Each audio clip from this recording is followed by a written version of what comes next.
መረጃዊ መረጃዎችና ዘገባዎችን ይዤ መጥቻለሁ። መረጃና ዘገባዎችን ወደ እናንተ እያደረስኩ አብራችሁን ቆየሁ። ወለተ ካሳ ነኝ። እናንተም እየተከታተላችሁ አብራችሁ እንድትቆዩ ነው በአክብሮት የምጋብዛችሁ። በሰዓት የተለያዩ የግንባር ዝርዝር መረጃዎችን ይዣለሁ። ከያዝኳቸው መረጃዎች መካከል ከፍተኛ ወታደራዊ አዛዡ ለጉብኝት ወደ ውጊያ ቀጠና በገቡበት ጊዜ በጸረ ተሽከርካሪ ጥቃት ተፈጽሞ ጉዳት ደርሷል። ከፍተኛ ወታደራዊ ማዕረግ ያላቸው እንደሆነ ተገልጿል። እንዲሁም ደግሞ ከ120 ሺህ በላይ ተተኳሾችና በርካታ የነፍስ ወከፍና የቡድን መሳሪያዎች በእጁ ማስገባቱን ፋኖ አሳውቋል። ከዚህ ጋር በተያያዘ የያዝኳቸው የግንባር ዝርዝር መረጃዎች ናቸው። ዛሬም በተለያዩ አካባቢዎች የሌሊት የደፈጣ ጥቃቶች፣ ውጊያዎች ተደርገዋል። ይህንን በተመለከተ በቅደም ተከተል ሁሉንም መረጃዎች ወደ እናንተ የማደርስ ይሆናል። እንግዲህ በአማራ ክልል 3ኛ ዓመቱን የያዘውን ጦርነት ተከትሎ በተለይ በአድማ ብተናና በብልጽግናና በመከላከያ በሚሊሻና በመከላከያ መካከል አለመግባባቶች ቀጥለዋል። በዚህ እንግዲህ ሰሞኑን በነበረው ውጊያ ጋር በተያያዘ በመከላከያ ሻለቃ ላይ እርምጃ ለመውሰድ ሲንቀሳቀስ ነበር የተባለ የአድማ ብተና አዛዥ በቁጥጥር ስር ሲውል የሻለቃ አዛዡ አጃቢዎች ላይ ጉዳት ደርሷል። ከዚህ ጋር በተያያዘ ያሉ ዝርዝር መረጃዎችን በዚህ ሰዓት ወደ እናንተ የማደርሳችሁናል። እየተከታተላችሁ አብራችሁ እንድትቆዩ በድጋሚ በአክብሮት ጋብዛለሁ። ፖለቲካዊ ዲፕሎማሲያዊ መረጃዎችንም እንደዚሁ ከግንባር መረጃዎች ጋር አሰናድቻለሁ። እስከ መጨረሻው አብራችሁን ቆዩ። ሀሳብ አስተያየት ኖራችሁ ጥቆማ ዜናችን.com ላይ ሀሳብ አስተያየቶች ልትልኩልኝ ትችላላችሁ። ከዛ ባሻገር ደግሞ በሌሎች ማህበራዊ ሚዲያ መልእክት መላላኪያ መንገዶችም ይህን እያደረጋችሁ ስለሆነ በእጅጉ አመሰግናለሁ። በርካቶቻችሁ የተለያዩ አስተያየቶችን እየሰጣችሁ ነው። አሁንም በዚሁ ቀጥሉ። በተለይ ጥቆማና ሀሳቦችን በየአካባቢው የምትመለከቷቸው ካሉ እንግዲህ ራሳችሁን እንደ ተባባሪ ሪፖርተር በማየት እንደዚህ መረጃዎችን ብታደርሱ ተመልሰው ወደ እናንተ የሚደርሱ ይሆናል። ጀዋር መሐመድ ትናንትና በፌስቡክ ገጹ ያስተላልፈውን ጽሑፍ ተከትሎም እንደዚሁ ወለጋ፣ ሸዋ አካባቢ የሚገኙ የአማራ ተወላጆች ጉዳዩን አውግዘዋል። ይህንንም የማደርሳችሁ ይሆናል። በአጠቃላይ እንግዲህ በዚህ ሰዓት ያስኳቸው መረጃዎች እየተከታተላችሁ አብራችሁ እንድትቆዩ በድጋሚ እጠይቃለሁኝ። ትላንትና እንግዲህ ጉልህ ከነበሩ ጉዳዮች መካከል የጠቅላይ ሚኒስትሩ ንግግር የተመለከተው ነው። ጠቅላይ ሚኒስትር አብይ አህመድ በባሌ በነበረ ጉብኝት ላይ የተናገሩት ንግግር እንግዲህ ብዙ አቋሞችን እያሳየና አሁንም የሀገሪቱን ቀውስ ያልተረዳና ያልተገነዘበ ችግሮችን አቃሎ የሚያይበት በመሆኑ ታይቷል። ከዚህ አንጻር እንግዲህ የሆነ ያዘጋጀሁት ሀሳብ አለ ወደ እናንተ የማደርስ ይሆናል። እንግዲህ አብይ አህመድ የጤና ሁኔታ በእጅጉ አሳሳቢ ነው። ከአሁን በፊትም በርካታ የጤና ባለሙያዎች በተለይ የስነ ልቦና ባለሙያዎች የሰውየውን በተመለከተ የተለያዩ አስተያየቶችን ሲሰጡ ነበረ። አሁንም እንግዲህ የጤና ሁኔታ ትክክል ነው ወይ የሚለው በተለይ ከአገላለጾቹ አገር በዚህ ልክ ቀውስ ውስጥ ገብታ በአገሪቱ እንግዲህ ብዙ ሕዝብ የሚኖርባቸው ክልሎች እንደ አማራ ክልል፣ ኦሮሚያ ክልል እንዲሁም ደግሞ ትግራይ ክልል በዚህ ልክ ቀውስ ውስጥ ባለበት ሰዓት አብይ አህመድ ጉዳዩን ወደ ሽፍታ ዝቅ አድርጎ የገለጸበት መንገድ ሲታይ የሰውየውን ጤና ሁኔታ እጅግ አሳሳቢ እያደርገዋል። በዚህ መንገድ መፍትሄ እንደማይመጣና እንዲሁም ደግሞ አሁን ሀገሪቱ ያለችበት የቀውስ መንገድ እንደሚቀጥል አመላካች ነው። ሰውየው የያዘው አቋም እንግዲህ ምን ያክል አገሪቱን ቀውስ ሊያባብስ እንደሚችል በትላንቱ ንግግር ያስገነዝባል። በተለይ እንግዲህ ለአማራ ብልጽግና ሰዎች በተለይ ይህ ንግግር ምን ትርጉም አለው? የሰውየው አቋም የት ድረስ ይወስዳል? በየቀኑ ስንት ሰው ይረግፋል? ስንት ሰው ረግፎ ነው አብይ አህመድ ጦርነት እንዲቆም የሚያደርገው? የኢትዮጵያ እናቶች ለጋ ልጆቻቸውን እስከ መቼ እየተማገዱ በጦርነት ይቆዩባቸዋል የሚለው ጉዳይ አብሮ የሚነሳ ነው። አብይ አህመድ በባሌው ሽርሽር እንግዲህ ባሌ ሶፍ ዑመር አካባቢ እና በባሌ ተራሮች በባሌ ብሔራዊ ፓርክ በነበረው ሽርሽር የተናገረው ጉዳይ ብዙ ነገርን ገላጭ ሆኗል። ጦርነቱ ይቀጥላል፣ አዲስ አይደለም። ጦርነት አዲስ ያደረገው ዩቲዩብ እና ፌስቡክ ስላለ ብቻ እንጂ ላለፉት 100 ዓመታት በኢትዮጵያ ውስጥ ኢትዮጵያ ያለ ጦርነት የነበረችበት ጊዜ አልነበረም በሚል ጉዳዩን አጣጥሎታል። አሁን እየተጋነነ የመሰለው በፌስቡክ እና በዩቲዩብ ተጋኖ ስለቀረበ እንጂ አጼ ቴዎድሮስም ከሽፍታ ጋር ዘመቻ ሲያደርጉ ነው የኖሩት። አጼ ዮሐንስም መንግስታቸው የዘመቻ ዘመን ነው። መንግስቱ ኃይለማርያም ከሽፍታ ጋር ይዋጋ ነበር በሚል እንግዲህ ጉዳዩን አጣጥለውታል። አሁንም ያለውን ጉዳይ የሽፍታ ጉዳይ አድርገውታል። መንግስቱ ኃይለማርያም ከሽፍታ ጋር ነበር ወይ የተዋጋው የሚለው ጉዳይ እንግዲህ ትልቅ ጥያቄ ሆኖ ሊነሳ ይገባል። መንግስቱ ኃይለማርያም ከሽፍታዎች ጋር አለመዋጋቱን የፖለቲካ ዓላማ ያላቸውን ኃይሎች ጉዳይ ተገንዝቦ ቢሆን ኑሮ ይሄ ጉዳይ ይደርስ ነበር ወይ የሚለው ጉዳይ አብሮ የሚነሳ ይሆናል። ለማንኛውም አብይ አህመድ ሰላም እንዲመጣ እንለምናለን፣ ሰላም እንዲመጣ እንሰራለን፣ ሰላም እስኪመጣ ድረስ ግን አንቀመጥም በሚል እንግዲህ በኢትዮጵያ ውስጥ ያለውን አጠቃላይ ሁኔታ በዚህ መንገድ ነው ቀለል አድርጎ የገለጸው።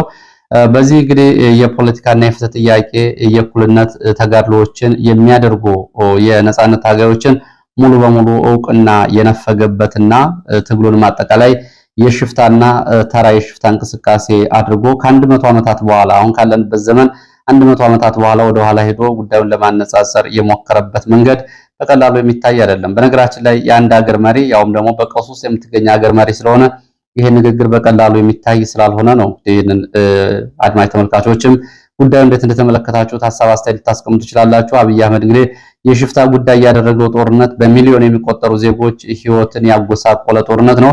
በሺህ የሚቆጠሩ የሚሊሻ፣ የአድማ ብተና፣ የመከላከያ በተቃራኒው ደግሞ የነጻነት ታጋይ ትግል የሚያደርጉ ወጣቶች የአንድ ሀገር ሰዎች ህይወታቸው አልቋል፣ ተመሰቃቅሏል፣ እየተላለቁ ነው። ጠቅላይ ሚኒስትሩ ግን አሁንም ወደፊትም እልቂቱ ይቀጥላል የሚል ነው የሚመስለው። በኢትዮጵያ ህዝብ ለኢትዮጵያ ህዝብ ሽፍታ እንቅስቃሴ እያለ አብይ አህመድ የሚናገረው ሀገራዊ ቀውስ የሽፍታ ነበር ወይ ሽፍታ ነው ወይ አሁን ያለው የሽፍታና የነጻነት የህዝብ ጥያቄ እንዴት ይታያል የሚለውን ጉዳይ አብሮ የሚያነሳ ነው የሚሆነው። እንግዲህ በተለይ በአማራ እየተደረገ ያለውን የህልውና ጦርነት በጦርነቱ ላይ ያሉት እንግዲህ ያንዳንዱ ጉዳዮች በየራሳቸው የሚተቹ ቢሆንም ግን መሰረታዊ የፖለቲካ ጥያቄ ያለው ኃይል እንዳለ በደንብ መገንዘብ ያስፈልጋል። ለዚህም በርካታ ገፊ ምክንያቶች አሉ። ከወለጋ የዘር ጭፍጨፋ የተፈጸመበት፣ ከመተከል የዘር ጭፍጨፋ የተፈጸመበት፣ በማካድራ የዘር ጭፍጨፋ የተፈጸመበት ህዝብ እና እንዲሁም ደግሞ አስክሬኑ እንኳ በአግባቡ መቀበር ባልቻለበት በመተከል በዶዘር የተቀበረበት ህዝብ በአዲስ አበባ ትገባም ተብሎ ትላንትና በመጡት በሽመልስ አብዲሳ የተዋረደ ህዝብ ህልውናውን ለማስከበር መንቀሳቀሱ በዚህ ልክ ሽፍታ ሊያስብለው ደግሞ የሽፍታ እንቅስቃሴ ተብሎ መገለጹ እንግዲህ የሰውየውን አቋምና ያለውን አጠቃላይ ሁኔታ በምን መንገድ እንደሚመለከተው በተለይ ለአማራ ብልጽግና ሰዎች እንዲሁም ደግሞ በዚህ ውስጥ ህይወት እየገበሩ ላሉ የአድማ ብተና የሚሊሻ አባላትና የመከላከያ አባላት ግልጽ የሆነ መልእክት ነው። እንግዲህ ለአማራ ሚሊሻ፣ ለአማራ አድማ ብተና፣ ለአማራ ብልጽግና በተለይ ምን እያላቸው እንደሆነ ጠቅላይ ሚኒስትሩ እንግዲህ በደንብ የሚገነዘቡት ይመስላል። የዛሬ 2 ቀን እስቴ በነበረው ውጊያ ደቡብ ጎንደር ወደ 100 ሚሊሻ እና አድማ ብተና አልቋል። እንግዲህ በዚህ እልቂት ማን ነው የተጎዳው? አብይ አህመድ ወይስ ደግሞ አረጋ ከበደ ወይስ ደግሞ እነዚህ ሚሊሻዎችና አድማ ብተና እና ቤተሰቦቻቸው የሚለው ጉዳይ አሁን ለሁሉም መለዮ ለባሽ ሊቀርብ የሚገባው ጉዳይ ነው። ለመሆኑ የአብይ አህመድ የተንሸዋረረ እይታ ነገሮችን አቅልሎ ማየት፣ ችግሩን ውጫዊ አድርጎ ወደ ውጭ መግፋት፣ ሁሉንም ነገር የተለመደ አድርጎ ማየት እንግዲህ ጦርነትን ጭምር የሰዎችን ሞት የተለመደ አድርጎ ማየት ኢትዮጵያን ወደየት እየወሰዳት ነው የሚለውን ሁሉም አካላት ሊጠይቁት የሚገባ ጥያቄ ነው። የጦር ሰራዊቱ ይህን ጥያቄ መጠየቅ አለበት።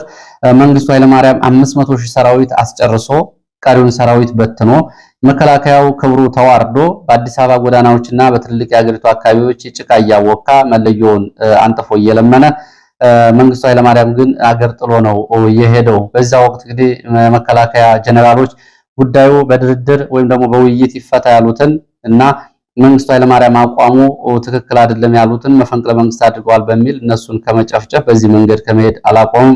የኋላ ኋላ ግን የሆነው ያው ነው። እንግዲህ እሱ ዚምባብዌ ሲሸሽ ወንበዴ ያላቸው ቡድኖች አብዮታዊ ዘመቻ በምስራቅ ድል በሰሜን ይደገማል እያለ ኢትዮጵያን ምን አሳጣት መንግስቱ ኃይለማርያም? አሁን የአብይ አህመድ ጋር በንጽጽር የሚቀርብ ጉዳይ ነው። ነገሩን በአግባቡ ባለመያዙ ከኃይል አማራጭ ባሻገር ያለውን ጉዳይ መንግስቱ ኃይለማርያም ቢያይ ኑሮ የሆነ ሁሉ አይሆንም ነበረ። አብይ አህመድም ማንም ያላደረገውን አድርጌያለሁ፣ የህዋትን ፖለቲካ ሰባብሬ እንክትክቱን አውጥቻለሁ፣ አሁን በእንብርክክ እያስኬድኳቸው ነው፣ ይህንን ከኔ ውጭ ያደረገ ማን አለ? የአማራውንም ኃይል በታተኛዋለሁ፣ እንዲሁም ደግሞ እንደ ድጋሚ አለቃ መንጋው እንደተበተነ ንብ አድርገዋለሁ፣ እበትነዋለሁ እያለ ከኦሮሞ ኦልድ ጋርድ ወይም ደግሞ ከኦሮሞ ሽማግሌዎች ጋር እየመከረ አልፎ አልፎ ከአማራ አንዳንድ ወዶ ገብ እንዲሁም ደግሞ ከትግራይ ደግሞ ዘግይተው እየተቀላቀሉትን ይዞ እስከ መቼ ድረስ ነው በዚህ መንገድ አገር ቀውሱ የሚቀጥለው?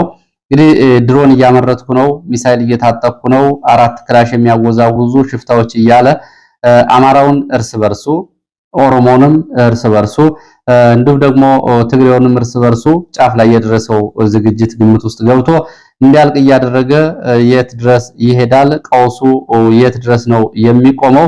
እንግዲህ መለዮ ለባሹ ካድሬው ይህንን የጠቅላይ ሚኒስትሩን አቋም የሚማገድ መለዮ ለባሽ የሚላላክ ካድሬ እስካለ ድረስ መሆኑን ሊገነዘበው ይገባል። ስለሆነም ቀውሱ የቀጠለው የራሳቸውን አቋም ለመወሰን ባልቻሉ የመለዮ ለባሽና ካድሬዎች መሆኑን የጠቅላይ ሚኒስትሩ ጦርነት ያልቆመው በዚህ መሆኑ ሊታወቅ ይገባል። ጠቅላይ ሚኒስትሩ ጦርነት የሚያቆመው ጦርነትን በድርድር የሚፈታው ወይም ደግሞ ሌላ ኃላፊነት ወስዶ በራሱ መንገድ ችግሩን የሚፈታው ሌላው ቁርጡን ሲያሳውቀውና አቋሙን ሲያሳውቀው ነው። አብይ አህመድ ጦርነት የሚያቆመው ወይም ደግሞ ጦርነትን የሚያስቀጥለው የሚሞት እና የሚታዘዝ እስካለ ድረስ መሆኑ ሊታወቅ ይገባል። ስለዚህ እንግዲህ አቋም መያዝ ካድሬው ለምን እንገደላለን፣ ለምንስ እናስገድላለን የሚል እና ከዚህ ምን እናተርፋለን፣ መፍትሄው በዚህ መንገድ ነው ወይ የሚል አማራጭ መለዮ ለባሹና ካድሬው ማቅረብ ያለበት ጊዜ ይሄ ይመስላል። እውነት ለመናገር አስደንጋጭ ንግግር ነው እየተናገረው። ጉዳዩን ሽፍታ ብሎ ነው እንግዲህ በአማራ ክልል ከ7 ሚሊዮን በላይ ተማሪዎች ከትምህርት ገበታ ውጭ ናቸው። እንግዲህ አሁን እንኳን በዚህ ዓመት ይገባሉ ተብሎ ተጠብቆ አሁን 5 ሚሊዮን ተማሪዎች ከትምህርት ገበታ ውጭ ናቸው። ይሄ የሽፍታ እንቅስቃሴ ተብሎ የሚገለጽ ከሆነ እንግዲህ የሰውየው ጤና እና በስሩ ያሉ መለዮ ለባሾችም ካድሬዎችም ጉዳዩን ሊያዩት የሚገባ ጉዳይ ነው። ወደ መረጃዎቹ ነው የሚሄደው። ወደ መረጃዎቹ ሲሄድ የችሎት መረጃ ነው የሚያስቀድመው። በእነ ዮሐንስ ቧያለው መዝገብ የሽብር ክስ የተመሰረተባቸው የህሊናና የፖለቲካ እስረኞች ትላንትና ፍርድ ቤት ቀርበዋል። ፍርድ ቤት የቀረቡት ከ16ቱ ተከሳሾች 15ቱ ናቸው። አንደኛው ፍርድ ቤት አልቀረበም። 16ኛ ተከሳሽ አማረ መለሰ በፍርድ ቤት ያልቀረበው በስርና በምርመራ ወቅት በተፈጸመበት ሰቆቃ ምክንያት ሕክምና ላይ መሆኑን ለችሎቱ ሌሎች ጓደኞቹ ገልጸዋል። ችሎቱ የአቃቢ ሕግን ጥያቄ ተቀብሏል። የጠበቆቹን ይግባኝ ውድቅ አድርጓል። ምስክሮችን ከመጋረጃ ጀርባ እንዲመሰክሩ ፍርድ ቤቱ ፈቅዷል። እስረኞች ደግሞ ከመጋረጃ ጀርባ የሚደረገውን ምስክርነት እንደማይቀበሉት አሳውቀዋል። በዚህም የአቋም መግለጫ ማዘጋጀታቸውን ነው የገለጹት። ፍርድ ቤቱ ይህንን ውሳኔ የማይሽር ከሆነና በዚህ የፖለቲካ መሳሪያነቱ ነው የሚቀጥል ከሆነ ከዚህ በኋላ ወደዚህ ችሎት ድጋሚ አንመጣም ሲሉ አቋማቸውንም አሳውቀዋል።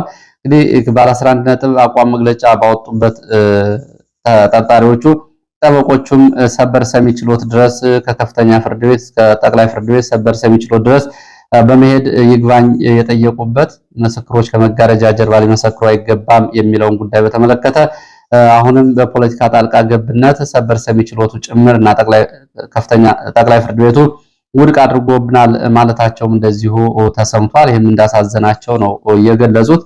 ፍርድ ቤቱ የሰበር ሰሚ ችሎትን ይግባኝ ደብዳቤ ለመጠበቅ እንዲሁም ደግሞ በቅሊንጦ በእስረኞች ላይ በምክትል ኮሚሽነሩ ጣሰውና በጥበቃ ኃላፊው ኢንስፔክተር ድሪባ ሰንበቶ በእስረኞች ላይ የተፈጸመውን ኢሰብአዊ ድርጊት ለማጣራትና በዚህ በኩል የእስር ቤቱ እነዚህ ተጠቃሽ ኃላፊዎች መጥተው ማብራሪያ እንዲሰጡ በሚል ለጥቅምት 18 ተለዋጭ ቀጠሮ መስጠቱን ነው የመረጃ ምንጮቹ የገለጹት። ሌላው የጀዋር መሐመድ የፌስቡክ ጽሁፍ በተመለከተ ነባራዊ ሁኔታው ውጭ የሆነ ህዝቡንም ለጥቃት የሚያጋልጥ በተለይ አማራውን ለጥቃት የሚያጋልጥ ከእውነትነት የሌለው ተራ ውሸት ነው ሲሉ በኦሮሚያ ክልል የሚገኙ በተለይ በየዕለቱ ግፍና ሰቆቃ የሚፈጸምባቸው ሁኔታዎችን በውል የሚከታተሉ የአማራ ተወላጆች ተናግረዋል። እኛ አማራ በመሆናችን ፋኖ እየተባልን የ2 ዓመት ህፃን ሳይቀር የ97 ዓመት አዛውንት ጭምር ሳይቀር በየዕለቱ እንጨፈጨፋለን፣ መከራ ውስጥ ገብተን እንገኛለን። ጀዋር ደግሞ አዲሱን የአክራሪ ኦሮሞዎች ትርክት እያጠናከረ ነው የሚገኘው። ጀዋር በደቡብ ምዕራብ ሸዋ ኖኖ ወረዳ የተገደሉ ንጹሃንን በተመለከተ ባስተላለፈው የኦሮሞኛ ጽሑፍ በተለይ ውንጀላ አድርጓል። ይህም ውንጀላ አማራውን ለጥቃት የሚያጋልጥ ውንጀላ ነው። ጀዋር እንደሚለው በመንግስት ካምፕ ተሰጥቷቸው ከካምፕ እየወጡ ህዝብን እንዲጨፈጭፉ መንግስት ያደራጃቸው ፋኖች እንዳሉ ገልጿል። ይሄ ፍጹም ውሸትና ሁሉም ሊያውቀው የሚገባ ነው። ለኦሮሚያ የጸጥታ ቢሮ ጉዳዩን በተመለከተ ጀዋር ተደጋጋሚ ጥያቄ ማቅረቡንም እንደዚሁ ገልጿል። ይህንን መልስ ማጣቱን በዛው በጽሁፉ አሳውቋል። እንግዲህ ብልጽግና ከለላ እንደሚሰጣቸው ጀዋር ይናገራል። ይሄ ተቀባይነት የሌለው ጀዋር የዋሸው ውሸት ነው የሚሉት ጀዋር ፖለቲካ መስራት ከፈለገ በሌላ ጉዳይ ይስራ እንጂ በኦሮሚያ ክልል ፋኖ ተብሎ በፋኖ ስም የተደራጅቶ ያውም ብልጽግና ድጋፍ እያደረገለት ካምፕ ገብቶ የሚኖር አማራ እንደሌለ ሁሉም ሊያውቀው ይገባል። ጀዋርም ሆዱ ያውቀዋል። ይሄ በፍጹም ውሸትና አሳዛኝ መረጃ ነው። እንኳን አማራ ሊያደራጁ ቀርቶ በኦሮሚያ ክልል የሚገኙ የአማራ ተወላጅ የሆኑ ሚሊሻዎች በሙሉ ከሚሊሻ ተባረዋል። ትጥቃቸውን ፈተው እንደዚሁ በእስር ቤትም የሚገኙ አሉ። ለምሳሌ አንገር ጉትን ውስጥ ከ100 በላይ የሚሊሻ አባላት ትጥቅ ፈተው ታስረው ይገኛሉ። ሆሮ ጉድሩ ሁሉም የአማራ ሚሊሻ እንደዚሁ ተባሮ ትጥቅ እንዲፈታ ተደርጓል። ደቡብ ምዕራብ ሸዋ፣ ምስራቅ ሸዋ፣ ምስራቅ ወለጋ የሆነው በሙሉ ይሄ ነው። ጀዋር ፖለቲካና ፕሮፓጋንዳ የሚሰራው መሬት ላይ በሌለ ውሸት ነው። በምን መመዘኛ ነው እነ ሽመልስ አብዲሳ ለፋኖ ካምፕ ሰጥተው አደራጅተው እና አብይ አህመድ ለፋኖ ከለላ የሚሰጡት? ጀዋር ካደገኛ ፕሮፓጋንዳው በአስቸኳይ ሊወጣ ይገባል። ለዚህም ማስተባበያና ይቅርታ ረምት ሊያደርግ ይገባል ሲሉ ነው የጠየቁት። እንግዲህ ጀዋር ትናንትና በኦሮሞኛ ያሰራጨውን ጽሑፍ በተመለከተ ይህንን ምላሽ ሰጥተዋል። ያው እንግዲህ ኦሮሞኛ ትርጉሙን የምትከታተሉ ካላችሁ በዚህ መንገድ ተቃውሞ ቀርቦበታል። በኦሮሚያ ክልል የሚኖረው በሚሊዮን የሚቆጠር አማራን አደጋ ላይ የሚጥል ፕሮፓጋንዳ ስለሆነ ጀዋር ሊያስተባብለውም ይቅርታ ሊጠይቅበትም ይገባል ሲሉ ነው እንግዲህ ይህንን የተመለከቱ ቅሬታ አቅራቢ የመረጃ ምንጮች እየገለጹት። ወደ ሌሎች መረጃዎች ስንሄድ ወደ ሸዋ የሚወስደን መረጃ አስከትላለሁ። በሸዋ ሬማ አቅራቢያ በማለዳ በተፈጸመ ደፈጣ ጥቃት ሰብአዊ፣ ቁሳዊና ወታደራዊ ኪሳራ መድረሱ ነው የታወቀው። ዛሬ ጥቅምት 11 2018 ማለዳ 11 ሰዓት ከሬማ በቅርብ ርቀት ላይ በምትገኘው ሽፈሪያም ተብላ በምትጠራው ቦታ 103ኛ አየር ወለድ ኮማንዶ አባላት ላይ ድንገተኛ የደፈጣ ጥቃት ተፈጽሟል። በተፈጸመው ድንገተኛ የደፈጣ ጥቃት ወታደራዊ ኪሳራ መድረሱን ነው መረጃዎቹ እየገለጹት። የደፈጣ ጥቃቱን ተከትሎ በአካባቢው ለአጭር ጊዜ የቆየ ውጊያ ስለመደረጉም እንደዚሁ መረጃዎቹ ገልጸዋል። በተደረገው ውጊያ የደረሰው ሰብአዊ፣ ቁሳዊና ወታደራዊ ኪሳራ በዝርዝር አልታወቀም የሚሉት የመረጃ ምንጮች በዚህ በኩል እንግዲህ የአማራ ፋኖ ህዝባዊ ድርጅት ሸዋ ጠቅላይ ግዛት አጼ አምደ ጽዮን ኮርም ያሰራጨው መረጃ አለ። በዚህ መረጃም የጉዳት መጠን አልተገለጸም። ወደ ሌላው መረጃችን ስንሄድ ወደ ጨጭሆ የሚወስድ መረጃ ነው የማስከትለው። እንግዲህ ጨጭሆ ሰሞኑን በተከታታይ በአራት ዙር የመንግስት ኃይል ወደ አካባቢው በሌሊትም በቀንም በመግባት ጨጭሆን ለመቆጣጠር ያደረገው ተደጋጋሚ ጥረት እንዳልተሳካ ተገልጿል። ትናንትና መሻሹን ጨጭሆን ከተማ ለቆ የመንግስት ኃይል ስለመውጣቱ ነው መረጃዎች እየገለጹት። 77ኛ ክፍለ ጦር፣ 92ኛ ክፍለ ጦር እና በኮሎኔል አሰጋ የሚመራው 64ኛ ክፍለ ጦር ተጨማሪ ኃይል በማየት ትላንትና በሌሊት ወደ ጨጭሆ ተደጋጋሚ ዘመቻዎችን አድርገዋል። ትላንትና እንግዲህ ከሌሊት ጀምሮ በነበረው ውጊያ አመሻሹን ውጊያው ሲቆም የደረሰውን ጉዳት በተመለከተም እንደዚሁ በፋኖም በመንግስት ኃይልም ከፍተኛ የሆነ ሰብአዊ፣ ቁሳዊ፣ ወታደራዊ ጉዳት መድረሱን ነው መረጃዎች የሚገልጹት። ኮሎኔሉ ከበባ ያስወጣውን ተጨማሪ ኃይል ከጊጦ ተራራ በዙ 23 አመሻሹን ድብደባ ሲያደርግ የነበረውን ኃይል ይዘው ወጥተዋል ነው የተባለው። በዚህ እንግዲህ በርካታ ሞትና ቁስለኞች በአይሱዙ የተጫኑ በርካታ አስከሬኖች ወደ ንፋስ መውጫ ከተማ ተመልሰዋል። በአማራ ፋኖ ጎንደር ጠቅላይ ግዛት እዝ 206ኛ ኮር የፋኖ ህዝብ ግንኙነት እንደሚለው ደግሞ በመንግስት በኩል 38 ሞት፣ 72 ቁስለኛ፣ 12 የነፍስ ወከፍ መሳሪያ እና የዲሽቃና የነፍስ ወከፍ ተተኳሾች በፋኖ እጅ ስለመግባታቸው ይህንን ገልጿል። ጨጭሆ፣ ጋንጋ፣ ጨጭሆ ጤና ጣቢያ፣ አጓቱ ውሃ፣ ጊጦ ተብሎ በሚጠሩ ቦታዎች የእጅ በእጅና የጨበጣ ውጊያዎችም ስለመደረጋቸው ነው የተገለጸው። እንግዲህ በዲሽቃን በሞርተር በዙ 23 የታገዘ ውጊያ ነበር የተደረገው። ለአራተኛ ጊዜ ጨጭሆን ለመቆጣጠርና ከባህር ዳር ከደብረ ታቦር ተጨማሪ ኃይል አምጥቶ ንፋስ መውጫ ያከማቸው መንግስት ኃይሉን ወደ ጋሽና ለመውሰድ ለአራተኛ ጊዜ የከፈተው ዘመቻ አሁንም አልተሳካም። መንግስት ኃይል አካባቢውን ለቆ ስለመውጣቱ ነው የተገለጸው። እንግዲህ በዚህ ከውጊያው ባሻገር በኮሎኔል ለመማረክ ዲሽቃ እና ሬዲዮ ለመማረክ በሚል በነበረ ግብግብ በፋኖ አባላት ላይም እንደዚሁ ጉዳት ደርሷል። ከሞት እስከ ከባድ አካል ጉዳት መድረሱን የመረጃ ምንጮቹ ይህንን ገልጸዋል። ለአራተኛ ጊዜ ጨጭሆ የተደረገው ዘመቻ እንግዲህ ትላንትና መሻሹን ውጊያው ቆሟል። በዚህ እንግዲህ ገብርዬ ክፍለ ጦር፣ አንበሳው ጋይንት ክፍለ ጦር፣ ተራራው ራስ ጉና ክፍለ ጦር 206ኛ ኮር አባላት በውጊያው ስለመሳተፋቸው ነው የተገለጸው። ሌላው መረጃችን አድማ ብተና አዛዥ በመከላከያ በሚሊሻና በአድማ ብተና አባላት ሞት ተሳልቀዋል በማለት በመከላከያ አዛዡ ላይ እርምጃ ለመውሰድ ሲንቀሳቀስ በቁጥጥር ስር ውሏል የሚል መረጃ ነው ያለው። አጃቢዎቹ ደግሞ አለቃቸውን ለማስለቀቅ የተኩስ ሩምታ ከፍተው በመከላከያ አባላት ላይ ጉዳት ደርሷል። ይሄ የሆነው አንድ የኦሮሞ ተወላጅ የሻለቃ መሪ እኛ ላይ የደረሰ ጉዳት የለም፣ የተላለቁት እርስ በርሳቸው ነው፣ የተላለቀው አማራው እርስ በርሱ ነው፣ ይሄ ደግሞ የሚፈለግ ነው ብሎ ሲያወራ የሰማው የአድማ ብተና አዛዥ በደም ፍላት ቃታ ስቦ ዝግጅት ሲያደርግ ነው እንግዲህ በቁጥጥር ስር ውሏል የተባለው።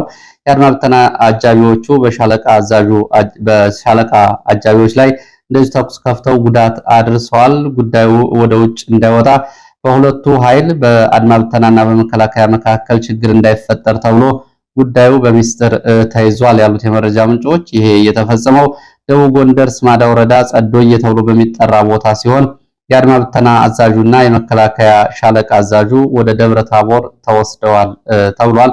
የጉዳት መጠኑ በዝርዝር ቀረብ ብለን ለማረጋገጥ አልቻልንም፣ ያው ይህንን ሰምተናል ሲሉ የመረጃ ምንጮች ገልጸዋል። ሌላው ጥቅምት 9 2018 በስቴ በነበረው ውጊያ በመከላከያ ሽፋን እና ድጋፍ ባለመስጠቱ ከ100 በላይ የሚሊሻ አባላት በማለቃቸውን ተከትሎ የአካባቢ የብልጽግና ባለስልጣናት ቁጣ ውስጥ መሆናቸውና በመከላከያ ላይ መተማመን የለንም፣ ስራ እንለቃለን፣ በዚህ መንገድ አንቀጥልም ማለታቸው ያው ትናንትና በነበረው ዘገባ ቀርቧል።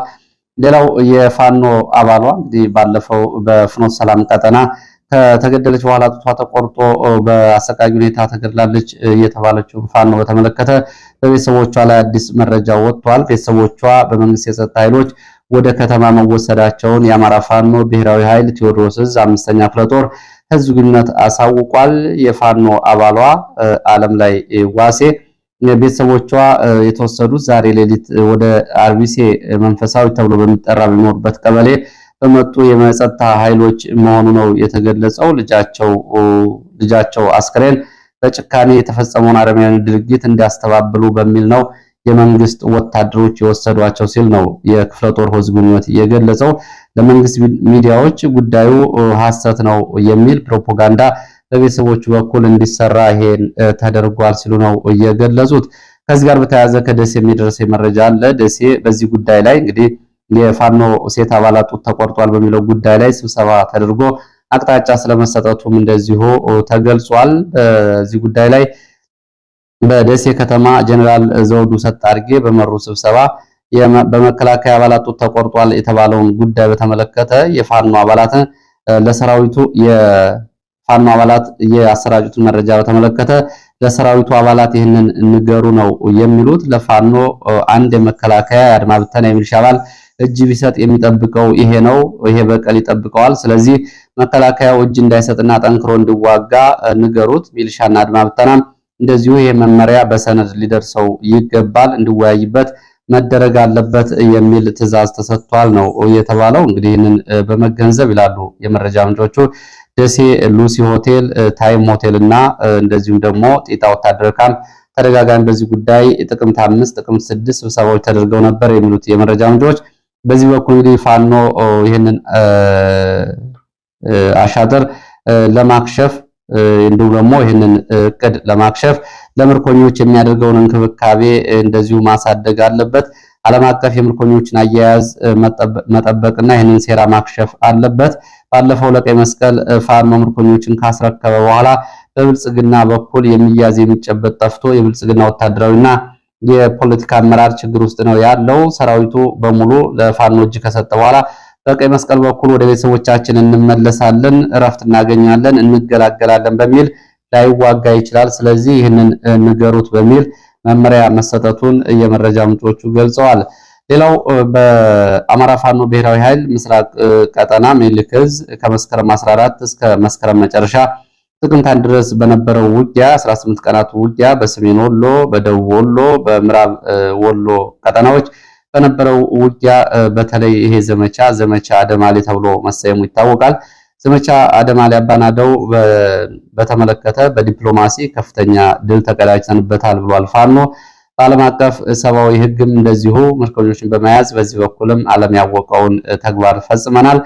ፖለቲካዊና ወታደራዊ ድልም ተቀዳጅተንበታል። በፖለቲካው እንግዲህ ከ40 በላይ ከተሞች ላይ የህዝብ መድረኮችን ማድረጉን ገልጿል በፋኖ። ወታደራዊ ድሉን በተመለከተ ደግሞ በዚህ ዘመቻ እንግዲህ ይሄ አሃዛዊ መረጃ በትናንትናው ዕለት የዚህ ቀጠና ወታደራዊ አዛዥ ፋኖ ድርሳን ብርሃኔና ዘመቻ መሪው ፋኖ ሸጋው በለጠ በሰጡት ማጠቃለያ ሪፖርት ላይ የተገኙ አሃዛዊ መረጃዎች ናቸው። መረጃዎቹ እንግዲህ ይህንን ያሳያሉ። ቁጥሮቹ ከ24 በላይ ወታደራዊ ተሽከርካሪ ስለመማረኩ፣ 6 ሞርተር፣ 3 የሞርተር ምጣድ፣ 103 የሞርተር ቅንቡላ፣ 8 ዲሽቃ፣ 33 ብሬን፣ 13 ስናይፐር፣ 1343 ክላሽንኮፍ፣ 8 ሽጉጥ፣ 487 የእጅ ቦምቦች፣ 25 የሬዲዮ መገናኛዎች፣ 448 ክላሽንኮፍ የክላሽንኮፍ ካዝና፣ 613 የደረትና የወገብ ትጥቅ፣ 62479 የክላሽ ተተኳሽ፣ 34570 የብሬን ተተኳሽ፣ ከ15614 በላይ የድሽቃ ተተኳሽ፣ 629 ምርኮኛ፣ 3003 ገደማ እንደዚሁ የተደመሰሰ፣ 557 ወታደራዊ ሻንጣ መማረካቸውን በሪፖርታቸው ላይ እንደዚሁ ይህንን አሳውቀዋል። ድርጅቱ በሰጠው መግለጫም ይሄ አሃዛዊ ሪፖርት ወጥቷል። እንግዲህ በዚህ ሪፖርት ላይ አሃዛዊ ቁጥሮቹ ላይ እንግዲህ የተለያዩ መረጃዎች እንዳሉ ነው። በዚህ ዘመቻ ላይ የተገኘው ድል ግን ለምን መጠበቅ አልተቻለም የሚሉ ደግሞ በርካቶቹ በሌላ መንገድ ጥያቄዎችን ያነሳሉ። በዚህ ዘመቻ በፋኖ ቁጥጥር ስር ገብተው የነበሩ ከተሞችና ቦታዎች እንደገና በመንግስት ኃይል ተይዘዋል። ወልዲያ ጭምር እንግዲህ በፋኖ ሊያዝ ጫፍ ደርሶ ነበር። አሁን ከወልዲያ ባሻገር ወንዳችንም፣ ሙጃም እንዲሁም ደግሞ ተኩለሽ ቀጠናዎች ጭምር የመንግስት ኃይል እንደገና ይዟል። በድሮን በመካናይዝድ በታንከኛ በእግረኛ በኮማንዶ በመታገዝ ይህንን አድርጓል። ለምንድነው የዘመቻው ውጤት መጠበቅ ያልተቻለው የሚለውን በተመለከተ በተደጋጋሚ የሚነሱ ጉዳዮች አሉ። ይሄም በሁሉም ቀጠና ያለው ፋኖ በተመሳሳይ ሰዓት በተመሳሳይ ጊዜ እንዲሁም ደግሞ በአንድና በተመሳሳይ ወታደራዊ ኮማንድ የማይመራ በመሆኑ አንዱ አካባቢ ብርቱ ውጊያ ሲደረግ ሌላው አካባቢ ቆሞ ይመለከታል። የመንግስት ኃይል ደግሞ በሌላ አካባቢ እንደዚሁ ኃይል እያዘዋወረ በሌላ አካባቢ ያለው ላይ ጫና ይፈጥራል። ያኛው አካባቢ ሲዳከም ወደ ሌላው ይሄዳል። በዚህ መንገድ ብልጽግና የተበተነ የአስተዳደር መዋቅሩን እንዲሁም ደግሞ የፈራረሰውን የብልጽግና የታችኛው መዋቅርን መልሶ ለማስገባት ሙከራዎችን ያደርጋል። ስለዚህ ፋኖ አንድ ካልሆነ በየትኛው መንገድ የሚገኙ ድሎች ወደ ኋላ መመለሳቸው በዚህ መንገድ መገለጫ ይሆናል ነው የሚሉት። ስለዚህ ፋኖ እንደዚህ አይነት ዘመቻዎችን ከማድረጉ በፊት በተደጋጋሚ እንደሚባለው የፋኖ አንድነት መታወጅ አለበት። በዛ መንገድ ግን ጉዳትም አደጋም ይቀንሳል። ሌላው በዚሁ በራያ ቆቦ ቀጠና ተኩለሽ አቅራቢያ በተፈጸመ ጥቃት ወታደራዊ አዛዥና አጃቢዎቹ ላይ ጉዳት ደርሷል ተብሏል። ከፍተኛ ማዕረግ ያለው ወታደራዊ አዛዥ በጸረ ተሽከርካሪ መሳሪያ ጥቃት ተፈጽሞ ነው ጉዳት እየደረሰው። ተሽከርካሪው ላይ የነበሩት ወታደራዊ አዛዥና አጃቢዎቹ ጉዳት ደርሶባቸዋል። አርፒጂ ተብሎ በሚጠራ በመሳሪያ በተፈጸመ ጥቃት ጉዳት የደረሰበት ባለ ከፍተኛ ማዕረግ ወታደራዊ አዛዥ ማንነቱ እስካሁን አልተረጋገጠም። የመንግስት ኃይል በድሮን በታንክ በሜካናይዝድ በኮማንዶ በመታገዝ ለ3 ቀናት ከነበረ ከባድ ውጊያ በኋላ ባለፈው መስከረም በፋኖ ተነጥቆ የነበረውን ወሳኝ ገዥ መሬት መልሶ መያዙን ተከትሎ ለሰራዊቱ የከፍተኛ ወታደራዊ